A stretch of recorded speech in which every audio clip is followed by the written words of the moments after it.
Hi everyone, welcome back to the studio. In this video I'm going to share our sink setup here at the Pottery studio and give a few tips on what we found that works for us in the studio and talk a little bit about the sink procedure, so how we actually use the sink in the studio for cleanup, for prep, and all of that type of stuff.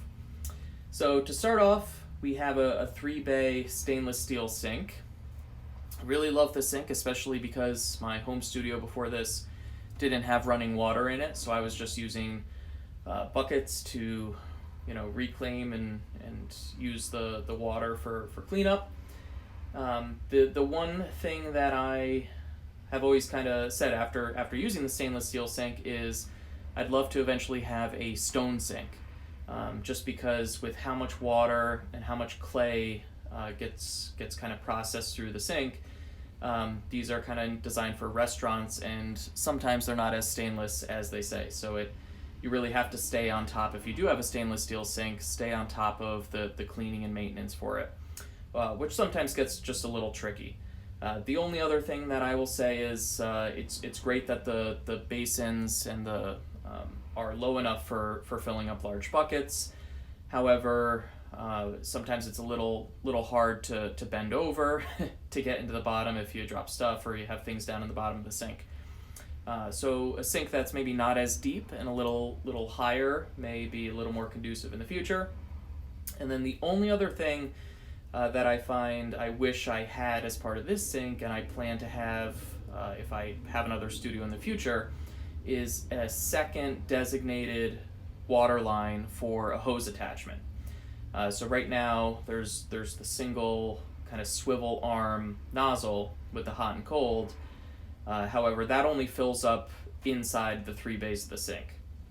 So when I'm filling up my mop bucket for mopping the floor or anything else, I have to put a bucket in the sink, fill it up, and then transfer it to the mop bucket. Whereas I would love to have a spigot that's mounted near the sink, that just turns on, doesn't even need to have hot water, but just a designated water line for a hose, and attach like a 5 or 6 foot hose to it for filling up, like I said, mostly mop bucket, because that's pretty much what we do every day in here as we're cleaning the space. Some awesome things that I really enjoy about the sink is the fact that it does have 3 separate compartments. So the left compartment is set up, and we'll bring you on over here. The left compartment is all of our clay. So the back bucket is where the slop or the throwing water goes, and any solid clay. And then the front is mostly water. So once stuff gets chucked into the back, we do all of our rinsing of clay in the front. So clay that's on our hands, clay that's on tools, clay that's left in the buckets, sponges, all that gets processed into that front. So there virtually, in theory, should be no clay actually going down the drain.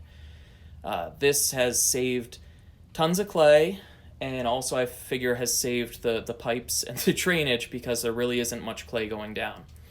And depending on how much clay is going through the studio in a week, we could be taking out of the sink here, 50 to 100 pounds of clay, which is all clay that could be lost, going down the drain, going to waste. The one thing which you do have to make sure with this type of setup is you have to stay on top of these buckets. So pretty much every day we have to take the water off the top, and what I do is I use one of the large sponges, kind of the square sponges, and we'll just soak up the clear water on top. So you can actually see in this back bin the clay layer at the bottom, and then above it there's about an inch and a half of clear water. So once that settles, and typically in the morning, or whoever comes into the studio first, whatever clear water is we take off, and that clear water then can go down the drain. And then once kind of that's down, if that bin gets full, that clay then gets scooped out and comes down into our buckets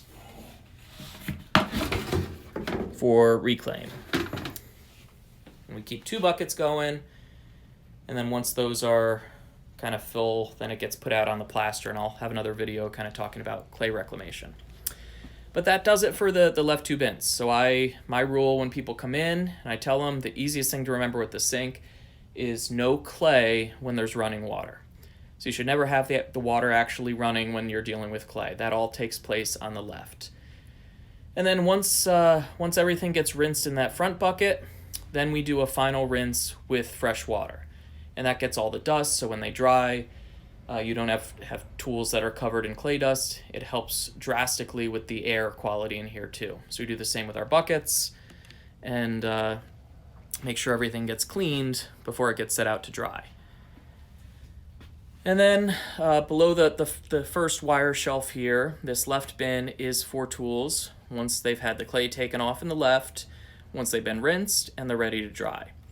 So these are all tools that last night got used, and since I'm the first one in here today, I'll take these and put them back out on the tool cart because there will be some more tools ready to dry by tonight.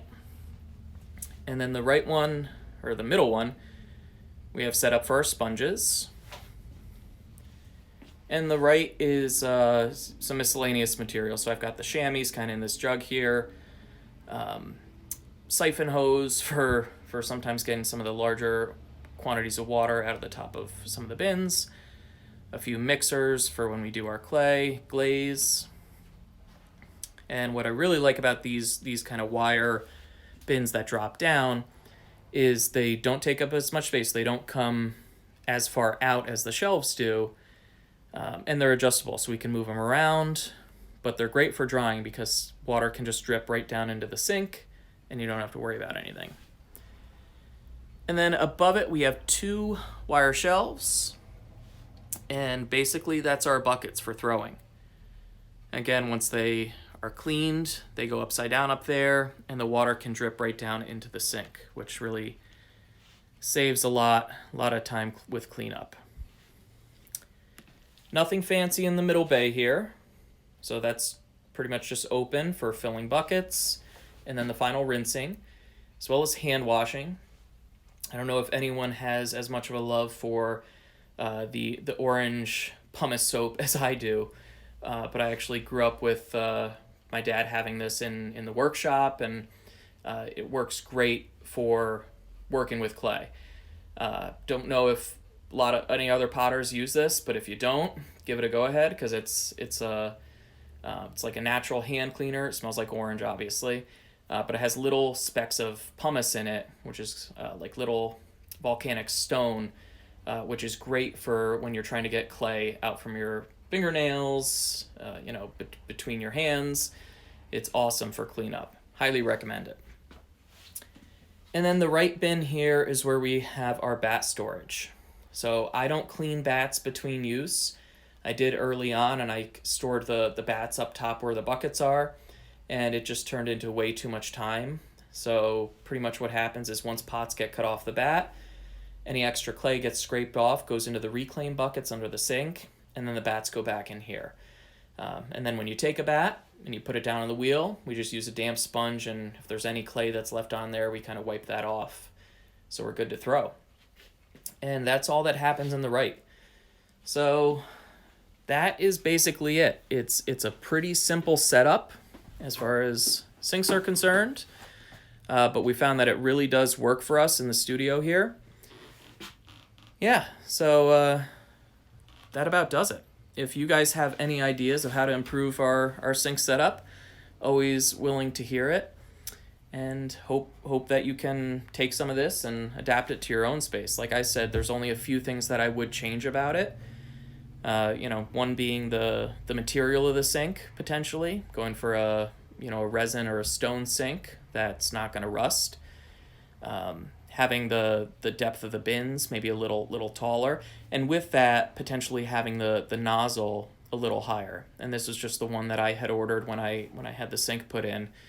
But it would be nice if it was, 6 or so inches taller where the water comes out, so you're not having to move it to get a bucket under and all that. And then finally, I think having a designated line or a designated spigot for a hose, especially in a studio where you're mopping. So when we're taking care of the floor, we need to use water for that, and that water's coming from here. But being able to just turn on a hose and fill a bucket on the floor would be a lot more easy than how we're having to do it right now. Other than that, I hope you guys enjoyed this quick video. Make sure you subscribe to the channel to see more kind of how-to, some studio tips, as well as some instructional videos coming at you real soon. Thanks so much, and hope you guys have an awesome day. Bye.